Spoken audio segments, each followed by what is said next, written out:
Parte do que vocês estão vendo com o governo Trump deve ser entendido como uma guerra contra a classe trabalhadora em casa, mas também no exterior.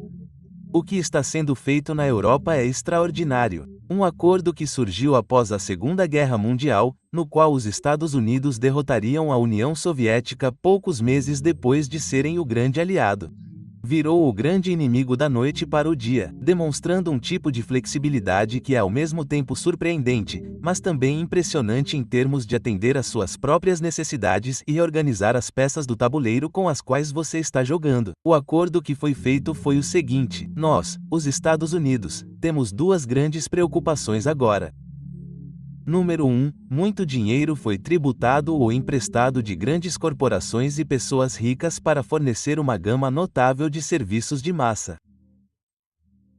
Seguro-desemprego, salário mínimo, sistema de previdência social, emprego público. Isso teve que ser revertido. E como vocês sabem muito bem, nossos últimos 50 anos são a história do revés desse New Deal. Mas também exigia destruir os socialistas e comunistas que tinham criado aquele novo acordo com sua aliança por um tempo com o Partido Democrata. Tudo isso tinha que ser desfeito e foi desfeito. A segunda grande ansiedade no final da guerra era que cairíamos novamente em uma depressão. Lembremos que foi somente a guerra que finalmente nos tirou do horrível colapso do capitalismo de 1929 a 194.041. E somente pegando os muitos milhões de pessoas restantes, colocando metade delas em uniformes e a outra metade fazendo os uniformes, fomos capazes. E então a grande preocupação era muito séria no final da Guerra 45. O que aconteceria agora? Desmobilizaríamos todas essas pessoas. O que nos impediria de retroceder? E você pode ver que o governo fez coisas extraordinárias. O projeto de lei G para pegar todos aqueles soldados e, em vez de deixá-los no desemprego, colocá-los na universidade onde o governo pagaria por isso. O programa habitacional, o programa rodoviário, todos eles. Mas o que as pessoas não reconhecem é que havia outra parte disto, que era a parte internacional com a Europa. O problema é que a Europa tinha a mesma história de depressão que este país. E durante esse tempo, tal como nos Estados Unidos, os partidos socialista e comunista tornaram-se muito mais fortes do que nunca. Além disso, os socialistas e comunistas forneceram os militantes que eram a resistência antifascista. Por isso, eram populares. O primeiro governo de Digaú depois de 45 teve de ter pessoas do Partido Comunista no gabinete da Itália. O segundo maior partido nos 20 anos após a guerra foi o Partido Comunista Italiano. E eu poderia continuar e todos eles tinham a União Soviética literalmente a algumas horas de comboio deles. Por isso, as suas classes capitalistas estavam ainda mais assustadas com o que estava a acontecer e depois com a aliança com a União Soviética. Era tudo demasiado. Então o que os Estados Unidos fizeram foi fechar um acordo. Resolveremos o nosso problema econômico dando esteroides ao keynesianismo. O governo vai entrar e fazer o quê? Salvar-nos da ameaça soviética. Construam a indústria militar e digam aos europeus: nós cuidaremos disso. Nós lhes daremos o guarda-chuva da defesa. Tudo o que vocês precisam fazer é garantir que esmagarão os socialistas e comunistas em casa e vocês serão um bom lutador contra a União Soviética. E vocês pegarão o dinheiro que teriam que gastar para fornecer os serviços sociais que lhes permitiriam competir com o que os russos estavam oferecendo ao seu povo naquela época. E então pegaremos nosso Fundo Nacional para a Democracia, nossa CIA e todo o resto, e garantiremos que os políticos certos ocupem o topo do governo na França, na Alemanha, na Grã-Bretanha. E todos nós conhecemos a história de todo o dinheiro e da esbanjamento que foi feito. Foi isso. Mas o problema é que tudo isso foi pago com dívidas. Os Estados Unidos não gostam de lutar guerras com impostos. Eles gostam de lutar guerras com dinheiro emprestado. Porque se você tributasse o povo, a oposição à guerra seria muito maior e surgiria muito mais cedo. Aqui está a ironia. Os europeus eram os principais credores por um tempo para os Estados Unidos para financiar o keynesianismo que os protegeu de ter que usar seu dinheiro para sua própria defesa. A ironia de como tudo isso se encaixa em uma história encantadora que nunca foi colocada no papel. O que temos agora é o colapso desse acordo.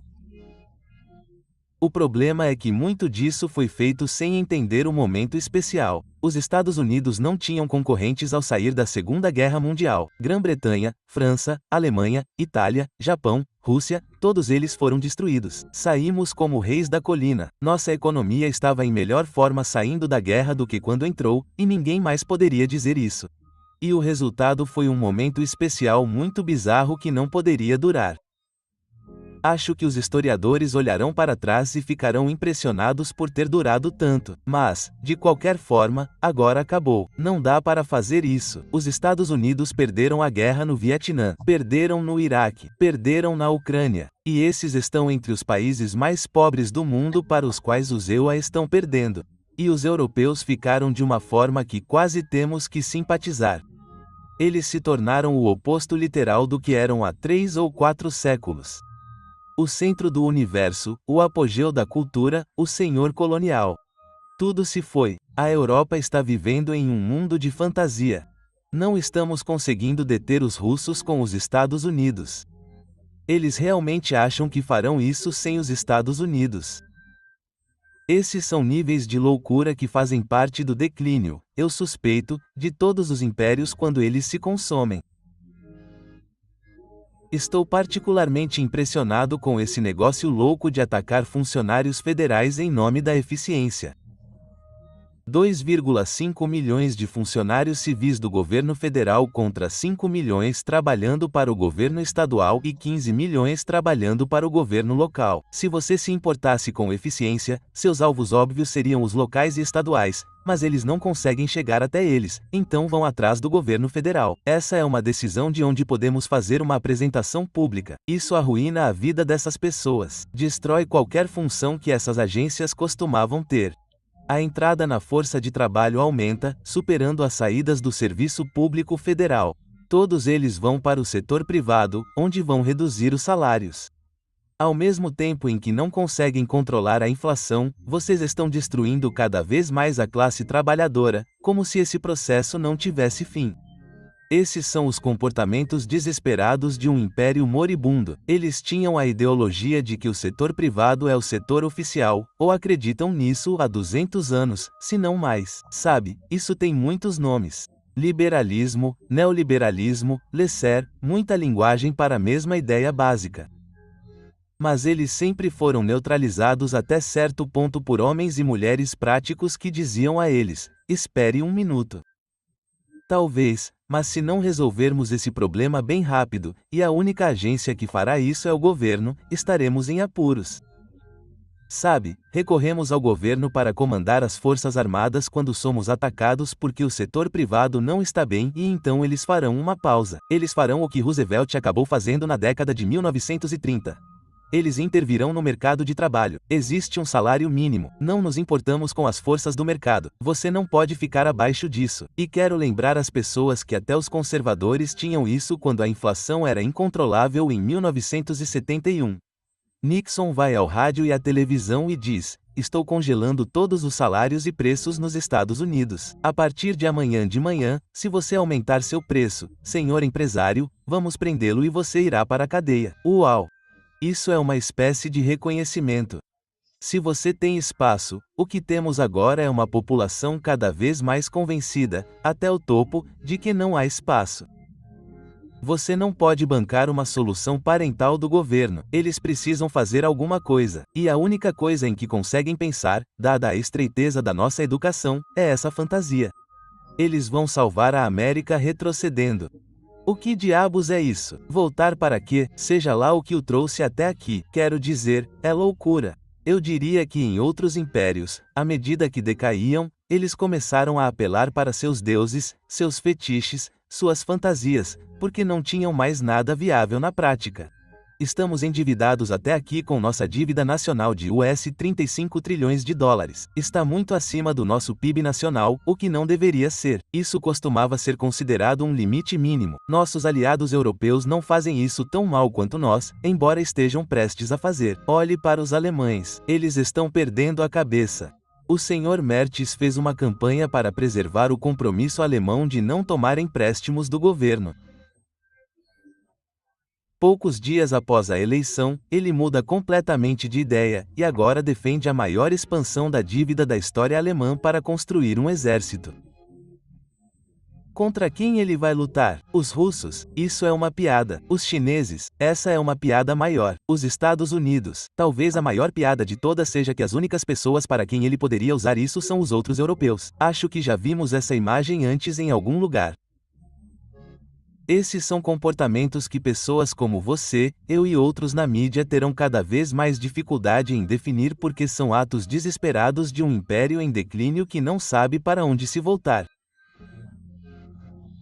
Há algo importante sobre as tarifas que não recebe a atenção que deveria. Se eu interpretei a política americana corretamente e pelos últimos 100 anos, o principal mantra do Partido Republicano tem sido que somos o partido anti-macaco e eles vão a todas as partes da população que podem para vender essa história.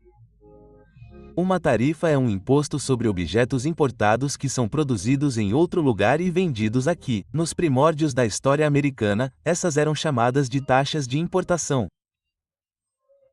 Há mais evidências de que algo está realmente quebrando porque eles têm que se tornar defensores daquilo que eram contra. E as mesmas pessoas de cuja boca no dia 4 de julho saíram as besteiras anti-tax, agora estão dizendo a você sobre a arma maravilhosa que é a tarifa. A razão pela qual o Sr. Trump a usa, a propósito, é que o Congresso deu ao presidente muita margem de manobra para fazer isso. E ele não poderia fazer isso com muitas outras armas porque elas têm que passar pelo Congresso ou por vários procedimentos além dele e apenas falar sobre a verdade social como ele vai fazer isso ou aquilo, fazer hoje, cancelar amanhã. Toda essa teatralidade bizarra, não há nenhum princípio por trás disso. Número 1. Número 2, não há nada de novo. Os países vêm lançando tarifas uns contra os outros há séculos. Por que estou dizendo isso? Porque há uma literatura imensa. Você não pode dizer às pessoas o que uma tarifa fará. A razão é que uma tarifa desencadeia toda uma série de reações. Todos responderão, mas a forma como o fazem é como saber de antemão a jogada de xadrez. Talvez haja algumas probabilidades, mas nunca se sabe. E o gênio é aquele que se ajusta. Então, quando o Sr. Trump diz que os chineses pagarão a tarifa, ele teve que pedir a seus assessores, alguns dos quais conheço, que lhe explicassem, mas não conseguiu. Não, a tarifa é paga pelos americanos ao governo americano. Os chineses não pagam nada. Você pode imaginar uma reação na China que poderia, sim, você pode, mas não há razão para supor isso. Por exemplo, uma resposta a uma tarifa é uma tarifa retaliatória. Certo? Você não pode saber com antecedência se eles farão isso e não pode saber com antecedência quais produtos seus eles imporão uma tarifa novamente. Eles não precisam fazer isso em todos os lugares. A Europa está ocupada tributando o uísque bourbon e os chineses também, por razões políticas óbvias, porque isso afeta a base econômica do Sr. Trump. Bem, não sabemos. Se o Canadá não puder vender sua eletricidade para os Estados Unidos, bem, eles a venderão para a China. Isso é realmente uma vantagem? A resposta é não. Isso é uma possibilidade? Sim. Em outras palavras, no minuto em que você entende o que está acontecendo, tudo o que você tem para o Sr. Trump e seus associados é conversa fiada. O que parece bom no noticiário noturno, nós faremos isso e terá esse resultado. Isso é exatamente o que ele não pode fazer. Ninguém pode fazer isso. E mesmo uma percepção passageira, se você não for um trabalhador assalariado, é que você diria: bem, isso vai prejudicar o relacionamento. Isso levará a muitas reconsiderações e escolhas entre opções. Sim, e como tudo isso se soma e impacta em nós. Quer dizer, a única resposta honesta é que não sei.